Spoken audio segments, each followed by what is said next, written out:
రామాపురం అనే ఊరిలో ఒక పెద్ద చెరువు ఉండేది. అందులో రకరకాల చేపలు ఉండేవి. బంగారు రంగుగల గొప్ప చేపలు, తెల్లగా మెరిసే చిన్న చేపలు, ఇంకా ఎర్రపాటి తోకలతో చలామణి చేసే స్పీడు చేపలు. చెరువు ఒడ్డున పక్కనే ఉన్న గ్రామంలో ఇద్దరు స్నేహితులు ఉండేవారు, చిన్నారి బాబు మరియు అతని స్నేహితురాలు రాధ. వాళ్ళిద్దరూ ప్రతిరోజూ చెరువు దగ్గరకు వెళ్లి చేపలను చూస్తూ, వాటికి పేర్లు పెడుతూ, కథలు చెప్పుతూ గడిపేవాళ్లు. అది చూడు రాధా! ఆ నలుపు మచ్చలతో ఉన్న పెద్ద చేప పేరు బలరాముడు అని బాబు చెప్పేవాడు. అలాగే ఆ చిన్న చేప పేరు పింకీ అని రాధా నవ్వుతూ చెప్పేది.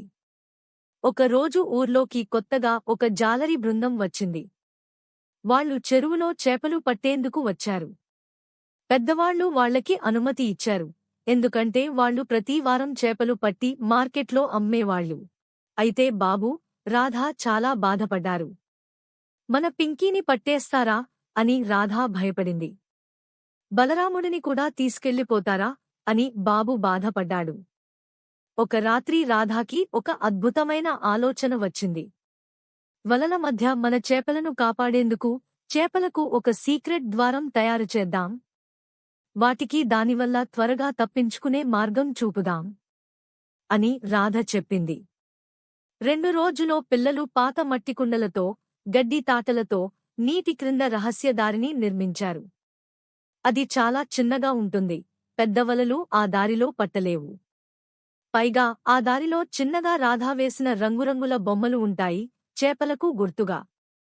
పింకీకి ఇవి గుర్తుంటాయి అని ఆమె ఆశతో చెప్పింది. పిల్లలు చేపల దగ్గరికి రోజూ రావడం, వాటితో మాట్లాడటం వల్ల చేపలకు వాళ్లతో పరిచయం ఏర్పడింది. చేపలు కూడా ఈ ఇద్దరిని చూస్తే నీటిపైకి ఎగిరేవి. జాలర్లు వలలు వేసిన రోజు రాధ మరియు బాబు రహస్య ద్వారానికి దగ్గరగా శబ్దాలు చేశారు. బలరామా, పింకీ, మా దారిలోకి రా అని చేపలని పిలిచారు. చిన్న చేపలు ఒకటి తర్వాత ఒకటి ఆ చిన్న రహస్య మార్గంలోకి చేరాయి. జాలర్లు పెద్ద వలలో ఏమీ పట్టలేక ఆశ్చర్యపోయారు. ఇవాళ ఈ చెరువులో ఏమీ లేదు అని బయలుదేరిపోయారు. చెరువులో ఇప్పుడు చేపలు సురక్షితంగా ఉన్నాయి. బలరాముడు, పింకీ, ఇంకా మిగతా చేపలు పిల్లల చుట్టూ తిరుగుతూ జాలంగా తేలుతుండేవి. పింకీ అప్పుడప్పుడు నీటిమీదకి ఎగిరిగాల్లో చప్పుళ్లు చేస్తుండేది, అది ధన్యవాదం అన్నట్లు. బాబు మరియు రాధా వారి మధ్య ఒక చిన్న చిహ్నం ఏర్పాటు చేశారు, ఒక చిన్న పతాకం, చెరువు ఒడ్డున చేపల కోసం. అది ఎప్పుడూ సురక్షితమైన ప్రాంతం అని గుర్తు.